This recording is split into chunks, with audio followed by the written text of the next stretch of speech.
म्हणजे आमदार असेल, खासदार असेल, सरपंच असेल, हे आहे कशासाठी? मग यांचा रोल काय? प्रत्येक माणसाने जर आपलं आपलं वैयक्तिक जगायचं, मग यांचा रोल कुठे येतो? आता तुम्ही मागं ऐकलं असेल, एक आमदार साहेबांनी बोलले होते, काय झाडी काय नद्या, म्हणजे झाडी त्यांना आवडते हा त्याचा अर्थ आहे. मग लावण कोण इथं?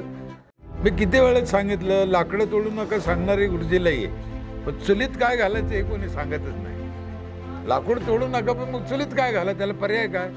मग आम्ही सोलर बसवले. माझ्या इथे आंघोळीला गरम पाणी येतं 5 ते 8, म्हणून आमच्या गावात आम्ही 32 बेसिन बसवले आणि प्रत्येक बेसिनवर लिहिले इथं तुका. त्याला 4 प्रकारचं पाणी आहे, आरोचं पाणी आहे, 20 लिटरचं आंघोळीला पाणी, पिठाची गिरणी, सॅनिटरी नॅपकिन, वायफाय फ्री आहे, शेती करायला ट्रॅक्टर आहे, 30% सबसिडी त्याला. शेतकऱ्यांनी आत्महत्या केल्यावर पैसे देतं, पण तो जगला पाहिजे याच्यासाठी मदत करत नाही. हा तर खरा मूर्खपणा आहे. हे तर खरं कळायला पाहिजे ना, की त्याला उभं करायसाठी तुम्ही मदत करता का मेल्यावर त्याला पैसे देता? एखाद्या शेतकऱ्याने आत्महत्या केल्यावर त्याला त्या पैशाचा काय उपयोग आहे? महाराष्ट्राला जर माझी गरज असती तर त्याला एवढा उशीर लागलाच नसता. बरोबर. उलट महाराष्ट्राला असं वाटतं हे कधी मरण. कारण आपल्या लोकांची भावनाच अशी असते की आपल्यापेक्षा कोणी 2 शब्द चांगला सांगणारा नको, आपल्यापेक्षा 2 गोष्टी चांगल्या. नमस्कार, मी चेतन सावंत. स्पेशल गोष्टच्या आजच्या एपिसोडमध्ये आपणा सर्वांचं मनपूर्वक स्वागत. महाराष्ट्रामध्ये आदर्श गाव असं जर नाव आपल्या कानावरती पडलं तर काय मोजक्या 1-2-3 गावांची नावं येतात आणि त्यात प्रामुख्याने अग्रक्रमाने ज्या गावाचं नाव अभिमानाने घेतलं जातं ते म्हणजे औरंगाबाद जिल्ह्यातील पाटोदा हे गाव. आणि हे गाव ज्यांनी देशाच्या पटलावरती नेलं ते म्हणजे त्या गावचे सरपंच म्हणून किंवा सदस्य म्हणून, म्हणजे 25 वर्ष ज्यांनी ह्या सगळ्या ग्रामविकास चळवळीचं जे नेतृत्व केलं ते म्हणजे भास्करराव पेरे पाटील सर आज आपल्यासोबत हितगुज साधण्यासाठी, संवाद साधण्यासाठी आपल्यासोबत उपस्थित आहेत. आज त्यांनी वेळात वेळ काढून, म्हणजे त्यांचं शेड्यूल हे खूप बिझी असते, व्यस्त असते. म्हणजे आज जरी ते गावात नसले तरी महाराष्ट्रभर नव्हे तर महाराष्ट्राच्या बाहेर देखील त्यांचा प्रवास सुरू आहे. आणि त्यांनी जे काम उभारले, त्यांनी जी ग्रामविकासाची चळवळ उभारली आणि त्या माध्यमातून एक राष्ट्र निर्मितीचं काम त्यांच्या माध्यमातून होत आहे. तर ह्या सगळ्या व्यस्त कार्यक्रमातून त्यांनी आपल्यासाठी वेळ काढला, त्याबद्दल त्यांचे मनापासून आभार. सर, तुमचे खरंच मनापासून आभार. तुम्ही तुमचा खूप महत्त्वाचा आणि मोलाचा वेळ आमच्यासाठी काढलात, आमच्या प्रेक्षकांसाठी काढलात. कसे आहेत आता? ठीक आहेत ना? एकदम ठीक आहे, मस्त आहे. मला सुरुवातीपासून करायचे आहे की आपली जी पाटोद्याचं जे मॉडेल आहे हे नेमकं काय आहे? नेमकं म्हणजे काय, मानवाला जे काही रोजच्या गरजा असतात, म्हणजे त्याच्या जीवनासाठी आरोग्य म्हणा, स्वच्छता, या गोष्टी ज्या आहे, किंवा त्याचं राहणं खाणं पिणं, त्याचं जीवन, या गोष्टी ज्या करायच्या असत्या त्या शक्यतो वैयक्तिक याच्यातून होत नाही. मग सामुदायिक याच्यातून जर झाल्या तर त्याच्यापर्यंत त्या पोहोचतावी, आर्थिकदृष्ट्या पण त्याला परवडतं. म्हणून संस्था, सोसायट्या, ग्रामपंचायती, शासन यांनी भाग घेऊन या समाजाला ह्या सुविधा दिल्या पाहिजे असं माझं मत आहे. आणि त्याच्यासाठीच हे सगळं खटाटोप आहे. म्हणजे आमदार असेल, खासदार असेल, सरपंच असेल, हे आहे कशासाठी? मग यांचा रोल काय? प्रत्येक माणसाने जर आपलं आपलं वैयक्तिक जगायचं, मग यांचा रोल कुठे येतो? बरोबर. मग सामुदायिक याच्यातून शासनामार्फत, पंचायतीमार्फत जर ह्या लोकांना काही चांगल्या सुविधा देता आल्या, किंवा समाजात काही अज्ञानी लोक असते, त्यांना सगळ्या गोष्टीचं ज्ञान नसतं, म्हणून या व्यवस्थेने त्यांना हे सगळं पुरवायचं असतं. आणि योगायोगाने आम्ही त्या ग्रामपंचायतमध्ये गेल्यावर आमच्या असं लक्षात आलं की आपलं काहीतरी काम आहे, आपण ह्या लोकांसाठी काही केलं पाहिजे. आणि त्याच्यातून एक एक गोष्ट करत गेलो. काय काय केलं नेमकं? त्यामध्ये आता आत्ताच्या काळात आणि त्या 25 वर्षापूर्वीच्या काळातला फरक, त्यावेळेस शौचालय म्हणजे हा विषयच नव्हता. बरोबर. मग आम्ही सगळ्यात अगोदर शौचालयाची निर्मिती केली गावात आणि 90 दिवसात केली. आणि माझ्या गावच्या लोकांनी, विशेष म्हणजे भारतात नसेन अशी घटना घडली, माझ्या इथे घडली, की प्रत्येक कुटुंबाने 5,000 बँकेचं कर्ज काढून संडास बांधलं. बरं. महाराष्ट्र ग्रामीण बँकेचं. आणि ते पैसे फेडले. म्हणजे कर्ज काढून संडास बांधले लोकांनी. याच्यावरून तुम्ही विचार करा की लोकांची मानसिकता कशी असेल किंवा ती तयार करायला किती तकलीफ झाली असेल. तीच तकलीफ नेमकी काय झाली, कारण ते काय सोपं नव्हतं. म्हणजे लोकांचं प्रबोधन करणं की बाबा हागणदारी मुक्त गाव हवं ह्यासाठी, आणि ते ग्रामीण भागामध्ये खूप अवघड होतं. तर त्या अडचणी काय आल्या का ते करत अडचणी खूप आहे. लोकांची मानसिकता नव्हती. शौचालय बांधायचं इथे हीच तयारी नाही, त्यात खर्च काढून बांधायचं म्हणल्यावर मोठं विचित्र. बरोबर. पण माझ्याकडे त्याच्या अगोदर 10-12 वर्षापूर्वीनं शौचालय होतं. मला त्याचं माहीत होतं. त्यातलं मी लोकांना समजून सांगितलं, साम दाम दंड भेद, ज्यांना गोडीनं समजतं त्यांना गोडीनं, ज्यांना अडचणी पैशाची त्यांना तसं, ज्यांना नाही ऐकत तर दंड करून का होईना. पण 3 महिन्यात ते केलं. आणि लोकांची चूक नाही, त्यांना तर माहितीच नव्हतं ना, माहितीच नव्हतं ना. मग ते कितीतरी किस्से त्या काळात घडले. तुमच्या भाषणात पण येतात बरेच चांगले वाईट किस्से घडले.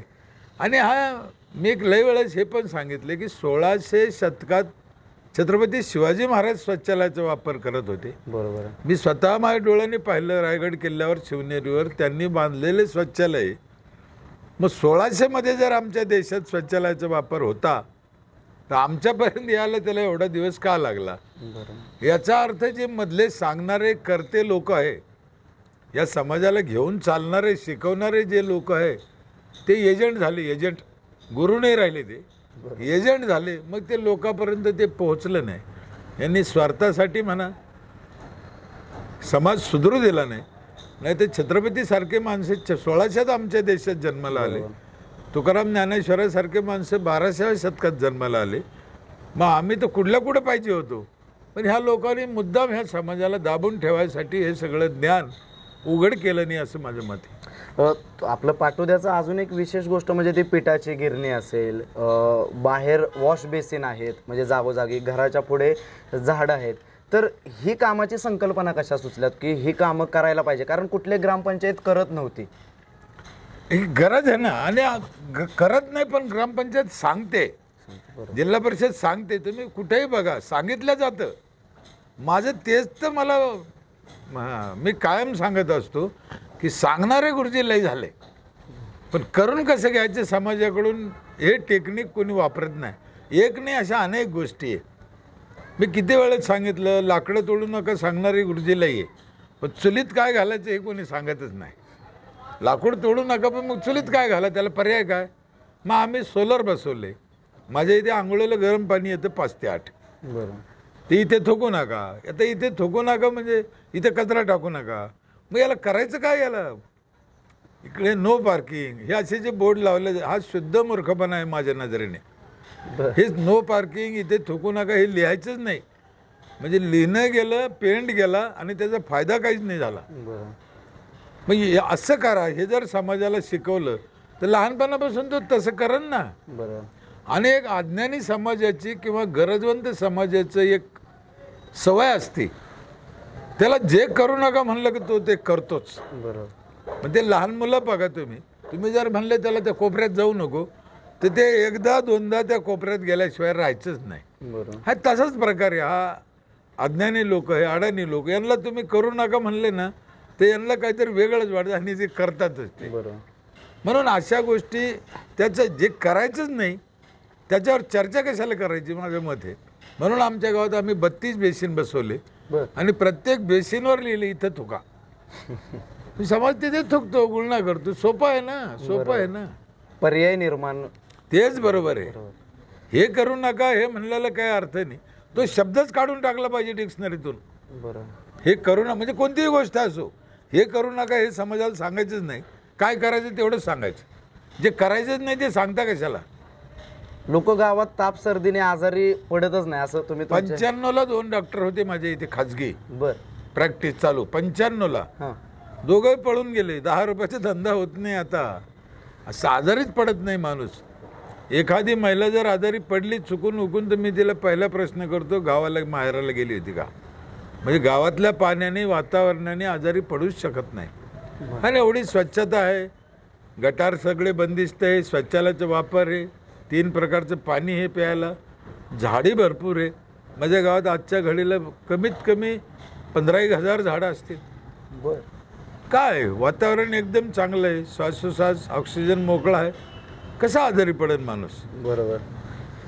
आणि पूर्वीच्या काळात जर आपण पाहिलं तर ते लोक काही शिक्षण घेतलेलं नव्हतं मेडिकलचं किंवा कोणत्या विषयाचं, बरोबर. पण त्यांचं जर आरोग्य पाहिलं आपण का चांगलं होतं. वातावरण चांगलं असलं, खाया प्यायला चांगलं असलं, मानसिकता चांगली असली तर आजारी पडायचं काही कारणच नाही ना, काही कारणच नाही. आणखीन एक महत्वाचं म्हणजे सॅनिटरी नॅपकिन देखील तुम्ही महिलांना मोफत- दिलं जातं. हां, बरोबर, महिलांना मोफत दिलं जातं की कसं? मोफत दिलं जातं आणि ते द्यायलाच पाहिजे. मोफत द्यायचं कारण काय आहे, काही गोष्टी जे लोक स्वतःहून करत नाही किंवा खेड्यात अजूनही त्या बाईला घरचे लोक विकत घेऊन देते याची गॅरंटी नाही आहे. तेवढा मग आता ग्रामपंचायत फुकट देते म्हणल्यावर तिचे सासू सासरे म्हणा किंवा घरातले इतर माणसं त्याला विरोध करणार नाही असं मला वाटलं. म्हणून आम्ही ते फुकट द्यायचा फुकट म्हणजे टॅक्स भरणाऱ्याला. बरोबर. फुकट हा शब्दही मला आवडत नाही, कारण त्यांचाच पैसा येतो, त्यांच्या पैशाने त्यांना सुविधा देणं याला फुकट म्हणता येत नाही. आणि नुसतं वाटप करत नाही आम्ही. सगळ्यात महत्त्वाचं हे लोकांना माहीत आहे का नाही माहीत नाही, मला माहीत नाही, त्याचं जे डिस्प्यूट करायचे मशनी आहे जाळाच्या, म्हणजे वापरलेलं तिथे आणून ते जाळलं पाहिजे त्या मशीनमध्ये, तरच पुढच्या महिन्याचं तुम्हाला फ्री मिळतं. तुम्ही जर इकडे तिकडे फेकलं तर तुम्हाला पुढच्या महिन्याचं फ्री मिळत नाही. म्हणून माझ्या इथल्या महिला मुलीला ती सवय लागली आणि त्या ग्रामपंचायतमध्ये अंगणवाडीत आशाताई, शिक्षिका, ऑपरेटर महिला आहे, त्यांच्याकडे येऊन निसंकोचपणे त्या घेऊन पण जातात आणि डिस्प्यूट पण करतात. तुम्ही उल्लेख केला टॅक्सचा. परत आपली जी पिठाची जी चक्की आहे ती आपण मोफत देतो पूर्ण टॅक्स भरणाऱ्यांना. जी घरपट्टी पाणीपट्टी आहे त्याचा तुम्ही व्यवस्थित युटिलाइज केला, सुनियोजित त्याचा वापर केला. त्याच्यावरून काही लोक म्हणजे आत्ताची जी निवडणूक झाली त्यात पण काय म्हटले की घरपट्टी खूप मोठ्या प्रमाणावर घेतले. तर त्या घरपट्टीचं नेमकं कशा पद्धतीने, तुम्ही एका मुलाखतीत देखील म्हटलं होतं की 1960चा जो रेशो होता, प्रमाण होतं तेच आज पण शासनाकडे तेच आहे. त्याबद्दल काय आणि सांगाल? शासनाने आम्हाला दर 4 वर्षाला फेर आकारणी करायची सांगितलेली आहे. बरोबर. फेर आकारणीचा अर्थ असा आहे की तुम्ही एक रेट पण वाढवा आणि काही चुका झाल्या असेल किंवा काही बांधकामात वाढ झाली असेल ती दुरुस्त करा. मग आता माझ्या अंदाजाने 15 वेळेस फेर आकारणी झाली. मग 15 वेळेस फेर आकारणी होऊन 15 रुपयेसुद्धा वाढ झाली नाही. मग ग्रामपंचायतीची आर्थिक परिस्थिती कशी झाली असेल. बरोबर. सध्या सरपंचाचे हाल असे, म्हणजे ग्रामपंचायतच्या ऑफिसमध्ये आलेल्या माणसाला चहासुद्धा पाजू शकत नाही, तो स्वतःच्या पैशाने चहा पाजतो, एवढे हाल बेकार आहे. आणि लोकांच्या मनात एक हे झालं की बा टॅक्स वाढवला तर ही चांगले नाही, मग यांना निवडणुकीत पाडा, आणि सरपंच पण घाबरतो. पण मला ते मान्य नाही. जो काही खर्च आहे तो यायलाच पाहिजे, लोकांकडून घ्यायलाच पाहिजे. आणि त्यांनी दिलेला पैसा, खरं तर ते टॅक्स कर हा शब्द त्याला लागू होत नाही. कुणी मूर्खाने लावला मला माहीत नाही, कारण तो पैसा परत त्या लोकांसाठी खर्चायचा आहे. बरोबर. तो शासनाला जात नाही. मग जो पैसा शासनाला जात नाही त्याला तुम्ही कर कसं काय म्हणायचं. बरोबर आहे. कर हा शब्द त्याला लागू होत नाही, कारण लोकांकडून पैसा घ्यायचा आणि एकत्रित लोकांसाठी खर्चायचा, पर्यायाने लोकांचा त्याच्यात फायदा होतो. आम्ही साधारण वर्षाकाठी 5,000 रुपये एका कुटुंबाकडून घेतो असं पकडा. आम्ही 10-15 हजार रुपयाचा त्याचा फायदा करतो बाजारभावाने. बरोबर. त्याला 4 प्रकारचं पाणी आहे, आरोचं पाणी आहे, 20 लिटरचं आंघोळीलं पाणी, पिठाची गिरणी, सॅनिटरी नॅपकिन, वायफाय फ्री आहे, शेती करायला ट्रॅक्टर आहे, 30% सबसिडी आहे त्याला. मला ग्रामपंचायतीचा ट्रॅक्टर, डिझेल ड्रायव्हर. मला असं वाटतं शेती करायला 30% सबसिडी देणारं भारतातली माझी पहिली ग्रामपंचायत आहे. शेतकऱ्यासाठी बोलणाऱ्या आणि काम करणाऱ्या अनेक संघटना आहे, पण शेतकऱ्याला सुरुवातीला फायदा करून देणारं मी अजून कोणी पाहिलं नाही. आपलं शासन शेतकऱ्यांनी आत्महत्या केल्यावर पैसे देतं, पण तो जगला पाहिजे याच्यासाठी मदत करत नाही. हा तर खरा मूर्खपणा आहे. हे तर खरं कळायला पाहिजे ना, की त्याला उभं करायसाठी तुम्ही मदत करता का मेल्यावर त्याला पैसे देता. एखाद्या शेतकऱ्याने आत्महत्या केल्यावर त्याला त्या पैशाचा काय उपयोग आहे. एक महत्त्वाचा प्रश्न मला हा विचारायचा आहे की तुम्ही 25 वर्ष म्हणजे गाव उभारणीमध्ये म्हणजे पूर्ण तळमळीने आणि पूर्ण म्हणजे तुमचं जेवढं हे होतं ते सगळं तुमच्या हयात तुम्ही हे केले. तर आज मागे वळून बघताना कसं वाटतं, म्हणजे तो अनुभव कसा होता तो 25 वर्षाचा? याच्यात 2 गोष्टी आहे. मी केलं म्हणजे ती माझी ड्युटी होती. मला कोणी बळजबरी तिथे बसवलं किंवा असं नाही ना. मला पण हौस होती, लोकांनी पण 25 वर्ष तिथे राहायसाठी मतदान केलं. मग आपली ड्युटी आपण चांगली केलीच पाहिजे ना, त्याच्यात विशेष काय. नाही केली तर पाप आहे, चांगली केली तर पुण्य नाही, असं माझं मत आहे. म्हणजे तुमचं कर्तव्यच आहे ते. तुम्ही कोणत्याही ठिकाणी कोणत्याही क्षेत्रात प्रामाणिकपणे काम करायलाच पाहिजे. नाही केलं तर पाप आहे, केलं तर पुण्य नाही. म्हणून मी केलं म्हणजे काय विशेष केलं नाही. प्रत्येकाने ते केलंच पाहिजे, मन लावून केलं पाहिजे. आणि मन लावून तुम्ही तुमचं काम जर केलं तर मला असं वाटतं परमेश्वराचं दर्शन तुम्हाला तिथंच होतं, इतरत्र नाही. हे आमच्या सावता महाराजांनी ठासून सांगितलेलं आहे. कांदा मुळा भाजी अवघी विठाबाई माझी. 15 किलोमीटर गाव पंढरपूरपासून असताना सावता महाराज एकदाही पंढरपूरला गेले नाही. तुमच्यासारख्या पत्रकारांनी त्यांना विचारलं, बाबा देवाला भेटायला जात नाही, ते म्हणे माझं काम नाही देवापाशी, त्याला गरज असली ती येईल. मग देव काही येत नसतो, हे बी जात नाही. म्हणून त्यांना विचारलं मग भेट कशी व्हायची. मग ते म्हणे माझी भेट इथंच आहे, माझ्या कांदामुळा भाजी अवघी विठा, माझ्या कामात माझा देव, माझ्या शेतात माझा देव. मग सावता महाराजाचा देव जर त्यांच्या शेतात त्यांच्या ह्याच्यात आहे, तर सरपंचाचा देव कुठं असलं पाहिजे? ग्रामपंचायतमध्ये. शिक्षकाचा देव कुठं असलं पाहिजे? शाळेमध्ये. विद्यार्थ्याचा देव कुठं असला पाहिजे? अभ्यास करण्यामध्ये. तुमचा देव कुठं असला पाहिजे? चांगल्या बातम्या पसरवण्यामध्ये. म्हणजे प्रत्येकाने आपापलं कर्तव्य योग्य रीतीने केलं पाहिजे. मी हा प्रश्न ह्यासाठी विचारला की म्हणजे तुमच्या कार्यकाळामध्ये देशाचं जे सर्वोच्च पद आहे, म्हणजे आपल्या देशाचे जे तत्कालीन महामहिम राष्ट्रपती APJ अब्दुल कलाम असतील, राष्ट्रपती प्रतिभाताई असतील, त्यांच्या हस्ते सन्मान झाला पाटोद्याचा, पर्यायाने तुमच्या कामाचा, या सगळ्या गोष्टीचा. आणि बाकी पुरस्कार म्हणजे महाराष्ट्राने असेल किंवा इतर त्याची काही म्हणजे गिनतीच होऊ शकत नाही. तर ही तुमच्या कामाची पोच पावते. परत लोकांमध्ये म्हणजे महाराष्ट्रभर लोकांच्या तोंडामध्ये पाटोदा आहे, भास्करराव पेरे पाटील सर आहे. तर भावना काय येतात की एवढं सगळं कधी वाटलेलं का त्यावेळेला की असं एवढं मोठं काम उभं राहायचं? एका बाजूनं आनंद पण होतो आणि एका बाजूनं दुःख पण होतं. आनंद याच्यासाठी होतं की आपलं जीवन कुठेतरी सार्थकी लावलं, आपल्या हाताने काही 2 गोष्टी चांगल्या झाल्या, याचा एक आनंद मिळतो माणसाला, कुणालाही वळ मिळू शकतो. पण दुःख याचं होतं की एका खेड्यातला 7वी शिकलेला जिल्हा परिषदच्या शाळेतला पोरगा ग्रामपंचायत सदस्य एवढं करू शकतो, तर इतर राजकीय मंडळी काय झोपली का, याचं दुःख होतं. बरोबर. म्हणजे काहीही होऊ शकतं आपल्या देशामध्ये. आणि मी आत्तापर्यंत 22 देशात गेलो.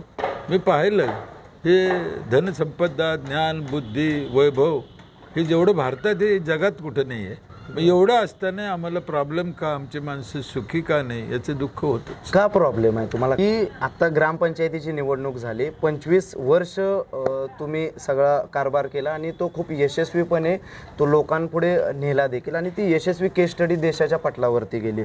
परंतु तुम्ही निवडणुकीला सामोरे गेला नाही, स्वतः उभे राहिला नाही. त्याचं कारण काय, हा पहिला प्रश्न. दुसरा प्रश्न त्याला जोडून असं की तुमची मुलगी देखील त्या निवडणुकीत उभी होते आणि त्यांचा पराभव झाला काही थोडक्या मतांनी वगैरे. तर त्या गोष्टीकडे तुम्ही कशा पद्धतीने पाहता? पहिली गोष्ट, मी राहिलो नाही इथे, तो विषय संपला. किती दिवस करायला पाहिजे? माझं वय 66 आहे आता. किती निवडणुका लढायला पाहिजे आणि कुठपर्यंत माणसाने कुठं थांबायला पाहिजे? म्हणजे एकीकडे तुम्ही 58 वर्षाला रिटायर होता बरोबर शासनामध्ये, मग आपलं वय 66 आहे, रिटायर व्हायला पाहिजे. काय त्याच्यात काय, आणि नवीन पिढीला ते करून द्यायला पाहिजे. दुसरी गोष्ट, आपल्या डोळ्या देखत पुढचे लोक काय करते, कसं करते, त्यांचं काही चुकलं तर आपण काही सांगू शकतो का? मार्गदर्शकाच्या करायलाच पाहिजे ना. बरोबर. तुम्ही मरेपर्यंत तुम्ही राहिले, मग पुढच्या पिढीला एकदम कसं काय कळन ते? आज बी आता 2 वर्षापासून मी डायरेक्टमध्ये सहभाग घेत नाही, पण काय विचारलं ते सांगते, मदत करते, बोलते, आपल्या लक्षात येते ना. आणि राहिला तुमचा दुसरा प्रश्न मुलीचा, मला खूप जणांनी विचारलं. पहिली गोष्ट, तिने राहायला नाही पाहिजे. राहिले तर लोकशाही आहे, ज्याचा त्याचा विषय. मी त्या अगोदरही सांगितलं होतं की मी भाग घेणार नाही, माझा काही संबंध नाही. मी त्या दिवशी बेळगावला होतो आणि मला हे कळत नाही लोकांचं का निवडून द्यावं लोकांनी तिला, आणि का द्यावं, तो ज्याचा त्याचा विषय आहे. आणि समाजाने समाजाचे ठरवायचे की आपलं हित काय, आपलं चांगलं कसं, ते तो ज्याचा त्याचा प्रश्न आहे तो. आणि तिने पण त्यावेळेस उत्तर देताना सांगितलं होतं की जे माझ्या वडिलाचं कॅपॅसिटी आहे ती कदाचित माझ्या नसेल, माझ्यात ती काम करायची कुवत नसेल, हे समाजाला जाणवलं असेल, म्हणून समाजाने मला निवडून. आणि आणखीन एक तिसरा टप्पा म्हणजे आमच्याकडे 11 जागा होत्या, पैकी 8 बिनविरोध झाल्या. बरोबर. सरपंच, उपसरपंच, सगळे सदस्य, अख्खं पॅनल बिनविरोध झालं. उरलं काय होते त्या निवडणुकीमध्ये? पण हाऊस म्हणून त्यांनी केलं. आपण त्या तिन्ही महिलाला रोखलं नाही. 3 वार्डातल्या 3 महिला होत्या, त्यांची इच्छा झाली राहते तर राहा. बरोबर. त्यामुळे त्याचं काय एवढं काय विशेष काय करायची काही गरज नाही चर्चा. तुम्ही म्हटलं की मला जर विचारलं तर मी मार्गदर्शकाच्या भूमिकेत सांगतो, पण तुमची गरज आणि तुमची निकड फक्त पाटोद्याला नाहीये, तर ती महाराष्ट्राला आणि देशाला देखील आहे. नाही, हे मला वाटत नाही. नाही वाटत? हे वाटत नाही. तुमच्या मार्गदर्शनात हा तेच सांगतो मी. महाराष्ट्राला जर माझी गरज असती तर त्याला एवढा उशीर लागलाच नसता. बरोबर. उलट महाराष्ट्राला असं वाटतं हे कधी मरण. कारण आपल्या लोकांची भावनाच अशी असते की आपल्यापेक्षा कोणी 2 शब्द चांगला सांगणारा नको, आपल्यापेक्षा 2 गोष्टी चांगल्या महाराष्ट्र चांगलं काम करणार. महाराष्ट्राला नाही, मानवाचा हा स्वभाव आहे.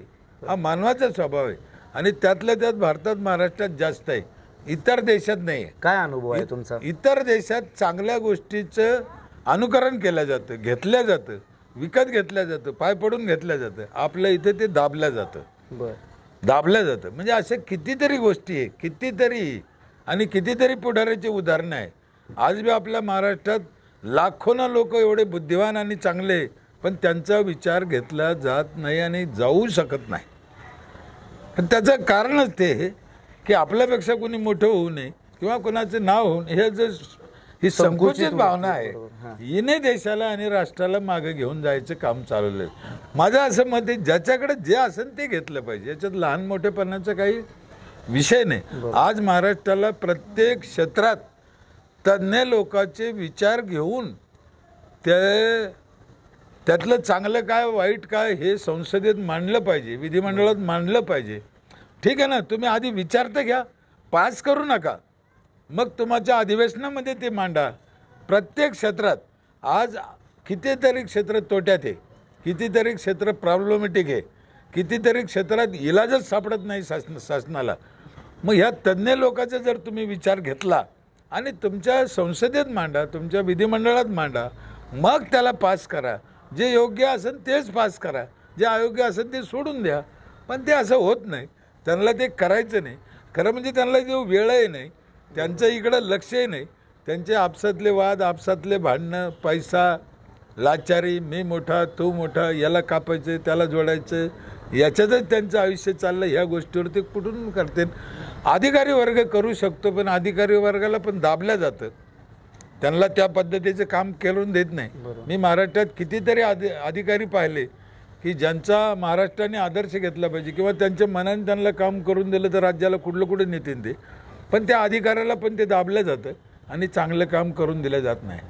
अजून एक महत्त्वाचा प्रश्न असा की तुम्ही तुमच्या भाषणात बोलताना म्हणता की सरपंच आणि ग्रामसेवक हा म्हणजे त्या सगळ्या विकासाचा कणा आहे. 100%. तर ते कसे असावे आणि त्यांनी काय काम करावं? नाही, आपला महात्मा गांधींचं स्वप्नच ते होतं ना की खेड्याकडे चला. याचा अर्थ खेड्यात काय धन आहे, याचा अर्थ ग्रामीण भाग सुधारल्याशिवाय देश सुधारत नाही ना.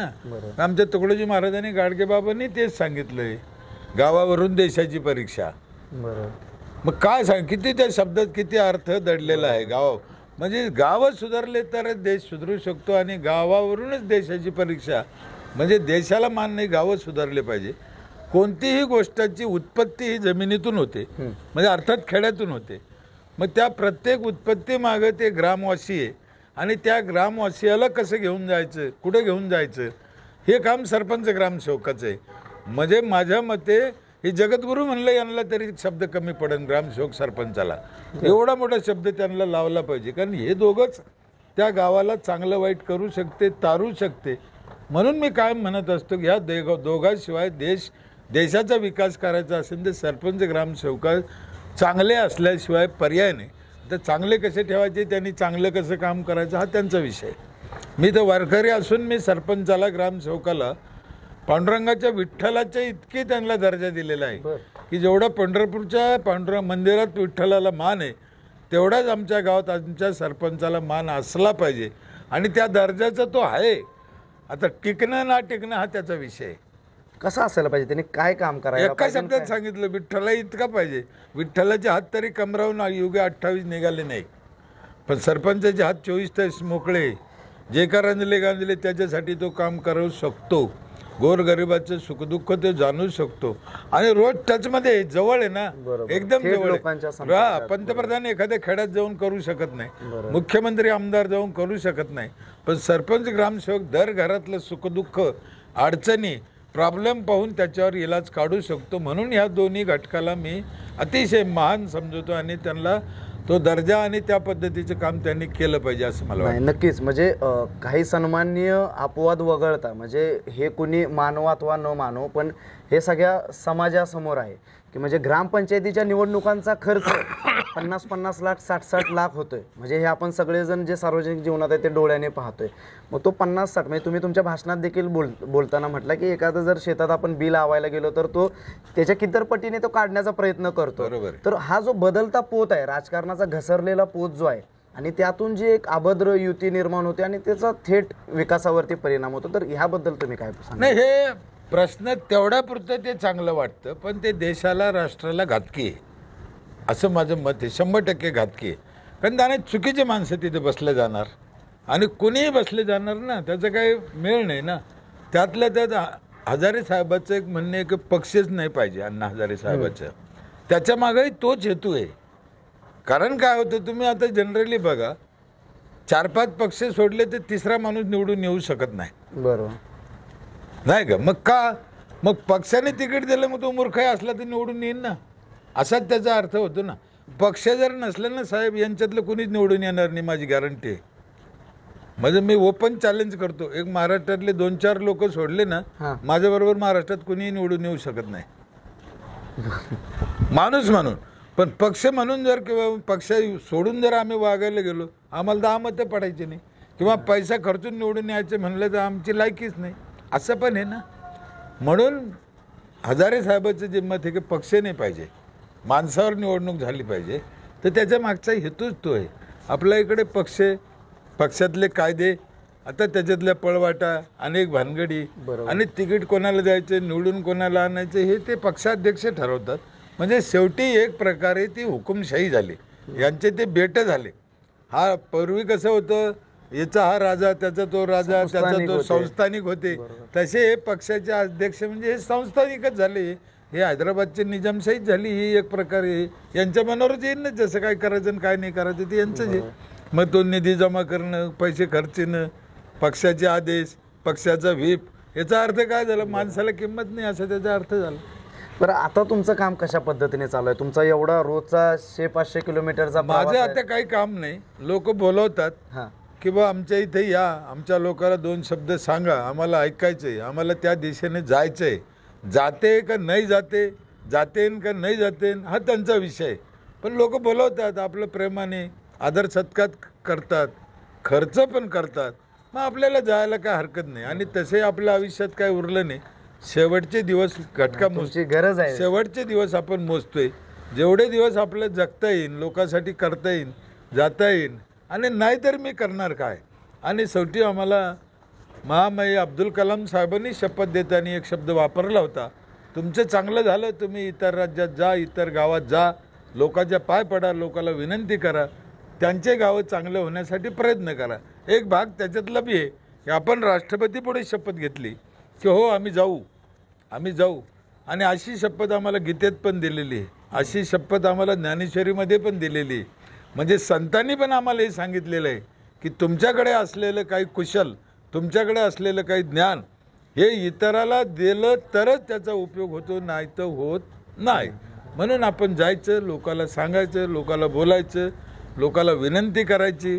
करणं ना करणं हा त्यांचा विषय. पण बीज हे गोष्ट अशी, आपल्याकडे हेलिकॉप्टरमधून बी फवारलं जातं डोंगरा फोंगरात, झाडं उगून जाते. आपण तर प्रत्यक्ष जाऊन टोचायचं काम करतो, कधी ना कधी तरी उगन, कधी ना कधी त्याला चांगले फळ येईल. शेवटी आपला ग्रामीण भाग, राज्य, देश, जे काही महात्मा गांधी, अब्दुल कलाम साहेब, डॉक्टर बाबासाहेब आंबेडकर, छत्रपती शिवाजी महाराजांचं स्वप्न आहे, या पद्धतीचा देश नक्की होईल अशी मला 100% खात्री आहे. होणारच. त्रिस्तरीय जी स्थानिक स्वराज्याची जी ट्रिटायर जी आहे व्यवस्था आहे, पंचायत राज ज्याला आपण म्हणतो, त्याच्या निवडणुका महाराष्ट्रामध्ये होत आहेत. म्हणजे मोठा ग्रामपंचायतीचा टप्पा आहे, जिल्हा परिषद, पंचायत समिती आहेत. तर कुठल्या लोकांनी निवडणुकांना निवडणुकीत उतरायला हवं असं तुम्हाला वाटतंय? आता आपला वाटल्यावर तो विषय येत नाही ना. खरं म्हणजे हे जे थ्री टायर पद्धत आहे कैलासवासी यशवंतराव चव्हाण साहेबांनी चालू केलं, मला हेच मान्य नाही. पहिली गोष्ट तर लय तर लय 2 पाहिजे, पंचायत समिती आणि ग्रामपंचायत, किंवा पंचायत समिती नको किंवा जिल्हा परिषद नको, 2 पाहिजे. खूप केरळला तर एकच आहे. बरोबर. मग आपल्याकडे 3 कशासाठी, काय गरज नाही. आणि तो पैसा तिथे या 15 वित्त आयोगाचा पैसा डायरेक्ट ग्रामपंचायतला यायला पाहिजे, हा कायदा सांगतो. मग तो आधी महाराष्ट्र शासनाकडे येतो, मग काही जिल्हा परिषदला देतात. आता पंचायत समितीच्या लोकांनी भांडून 10% घेतला, म्हणजे तो ग्रामपंचायतचा निधी एक प्रकारे पळवलाच ना. बरोबर, पळवलाच ना, चोरीच केली ना ती. आणि तुम्ही दादागिरीनं ते केलेलं आहे. तुमच्याकडे जर साधनं नाही, तुमच्याकडे पैसा नाहीये, मग ती जागा ते पद ठेवताच कशाला मला कळत नाही. दुसऱ्याच्या पैशावर जीवावर आईश करायची, लाज वाटायला पाहिजे या गोष्टी. म्हणून पंचायत समिती किंवा जिल्हा परिषद एक तर बरखास्त व्हायला पाहिजे, दोन्ही. आणि राहिला प्रश्न तिथं कोण यायला पाहिजे. आता पक्षाच्या आदेशामुळं तर पक्षाचेच लोक येतील, पण चांगले लोक यायला पाहिजे. किमान ग्रामपंचायतमध्ये तरी गावातल्या लोकांनी चांगला विचार केला पाहिजे. पंचायत समिती जिल्हा परिषदमध्ये कोण जायला पाहिजे हे तुमच्या हातात नाही, पण गावातला सरपंच कोण व्हायला पाहिजे, सदस्य कोण व्हायला पाहिजे हे तुमच्या हातात आहे. आणि सगळ्यात महत्त्वाचं म्हणजे देवेंद्र फडणवीस साहेबांनी आता पुन्हा जनतेतून सरपंच ठेवला, ही गोष्ट खूप चांगली आहे. त्याचं तुम्ही स्वागतच करतो, कारण आमची पूर्वीपासून मागणी होती. कारण अख्खं गाव ज्यावेळेस ठरवतं की हा माणूस सरपंच व्हायला पाहिजे, याचा अर्थ त्याच्यात काही ना काहीतरी गुण, काही ना काहीतरी चांगलं असणं अपेक्षित आहे. आणि सगळं गाव जर मूर्खाला निवडून देत असेल तर मग त्या गावचा विचार न केलेलाच बरा. आणि त्यातले त्यात अधिकार पण दिलेले आहे सरपंचाला त्या, की बाबा जरी बॉडी तुमच्या संग नसले तरी तुम्ही एखादा ठराव पास करू शकता. परतूर तालुक्यामध्ये सध्या माझ्याकडे काही सरपंच आले होते एका गावचे. म्हणजे त्यांची अशी परिस्थिती आहे, 9 सदस्य आहे, 5 विरोधात आहे, सरपंच 4 एका बाजूला आहे. 5 सदस्यामुळे अविश्वास ठराव बी पास होत नाही. बऱ्याच गावांमध्ये ते 5 सदस्यामुळे अविश्वास ठराव पास होत नाही, पण ते 5 एकही ठराव पास करून देत नाही. 2 वर्ष झाले तो निधी पडून आहे.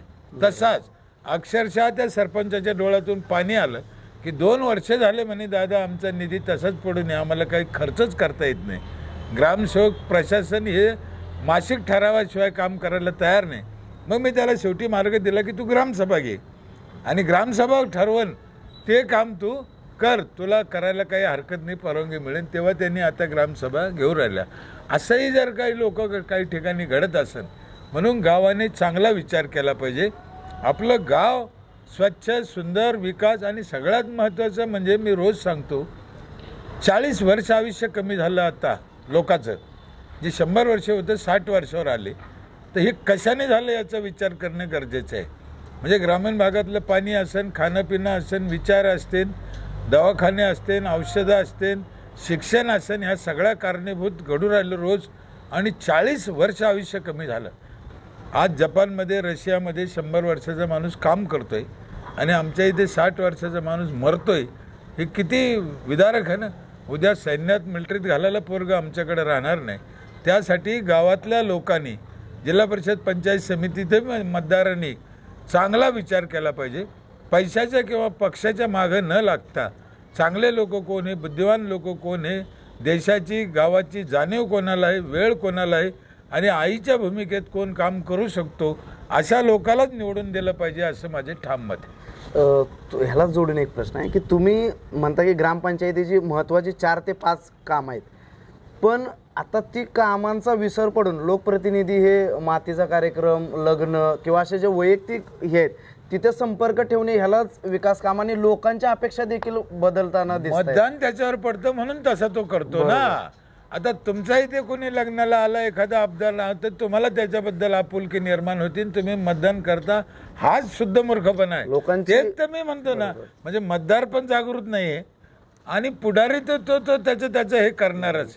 ते एक संमोहनाचा प्रकार आहे तो असा प्रकार आहे. तो पूर्वी जे लोक होते ना काही समूह तुम्हाला भूल टाकणारी, हे आमदार, खासदार, पुढारी हे त्याचे हा समाज कशात गुंतल्या जाईल आणि त्या पद्धतीचं तो काम करत असतो. विकासाची त्याला काही घेणं नाही. त्याचं नाव होतं, त्याचा पक्ष आहे, त्यांच्याकडे पैसे आहे, कोट्यावधी रुपये आहे. कितीतरी पुढारी मी असे पाहिले की ज्यांना 5 वर्ष काही घेणं नाही, पण निवडणुकीच्या पुरतं तेवढा पैसा खर्चून ते निवडून येते. पैशावर पण निवडून येणारे लोक आहे. मग अशा पद्धतीची आपली लोकशाही जर आता चालत असेल तर हे देशाला घातकी. शेवटाकडे मी येतो. तुम्ही म्हणता की म्हणजे तुमचं हे जे काम आहे या कामाचं कौतुक संबंधित देशाने केले. म्हणताय की मला अजून 25 वर्ष द्यावे लागतील अजून मोठं काम करण्यासाठी. तर तसं का वाटतंय आणि भविष्यातील अजून तुमच्या विजन आहेत का? मी जग पाहिलं म्हणतो किंवा आपल्या संतांचे विचार जे आहे, शासनाचे विचार जे आहे, छत्रपती शिवाजी महाराजांचे विचार जे आहे, त्या विचार जर आपण पाहिलं किंवा त्यांना अपेक्षित असलेलं किंवा मानवाने काय करायला पाहिजे, माणूस कसा जगायला पाहिजे किंवा त्याच्या हातून काय होऊ शकतं, हे जर आपल्याला चांगलं तपासलं ना तर आपण खूप मागं आहे. आम्हाला सोप्या शब्दात काय सांगितलं, ऐशी करणी करे तो नर का नारायण बने. म्हणजे साक्षात तुम्ही परमेश्वर बनू शकता, एवढे विश्व तुम्ही नवं विश्व निर्माण करू शकता. इतकं जर माणसाला काम करायचंय. आपण पाहिलं आता चंद्रावर मंगळावर लोक गेले. मग आता अनंत कोटी असा हे विश्व आहे, त्याच्यात हजारो ग्रह आहे. त्याचे शोध लागणं, त्याच्यावर तुम्हाला जाणं, त्याची परीक्षा घेणं, तिथे राहता येणं, मानवाचा तुम्हाला अभ्यास करणं आणि जुन्या काही गोष्टी इतिहासामध्ये किंवा धार्मिक गोष्टीमध्ये आपल्याला सांगितलेल्या आहे. आपण त्याला अंधश्रद्धा म्हणतो किंवा चुकीचं म्हणतो, पण मला ते अंधश्रद्धा वाटत नाही किंवा चुकीचं वाटत नाही. मला असं वाटतं त्या लोकांनी तुम्हाला हिट दिलेली आहे की असं होऊ शकतं. म्हणजे आकाशमार्गे जाणं, आकाशवाणी, दूरदर्शन हे शब्द जर तुम्ही पाहिले ना ते महाभारत रामायणमध्ये होते, पण आपण त्याचा त्या पद्धतीने विचार करत नाही. आपण त्याला अंधश्रद्धा म्हणतो. अंधश्रद्धा नाही. रामायण नसन पण रामायणात सांगितलेला विचार मात्र तुमच्या कामाचा आहे. महाभारत नसन पण महाभारतात सांगितलेला विचार तुमच्या मानवाच्या नक्की कामाचा आहे. म्हणून त्याचा आदर केला पाहिजे, ते विचार घेतले पाहिजे. आणि मानवाला किती काम करायचं, किती आयुष्य कमी पडन, कैक पिढ्या कैक आयुष्य, म्हणजे 1400 वर्ष जगणारे माणसं आमच्या देशात होऊन गेले. आणि आम्ही जर 50-60 मध्ये मरत असेल तर आमची प्रगती कुठे? मग ज्या पूर्वीच्या काळी जर माणूस 1400 वर्ष जगत होता तर आज आम्ही 14,000 वर्ष कसा जगन माणूस याच्यासाठी सुद्धा विचार करून प्रयत्न करू शकतो ना. म्हणून मानवातली बुद्धी, मानवाचा मेंदू काहीही करू शकतो कल्पनेच्या पलीकडे. त्यासाठी मी म्हणलं माझं तर फार थोडं आहे.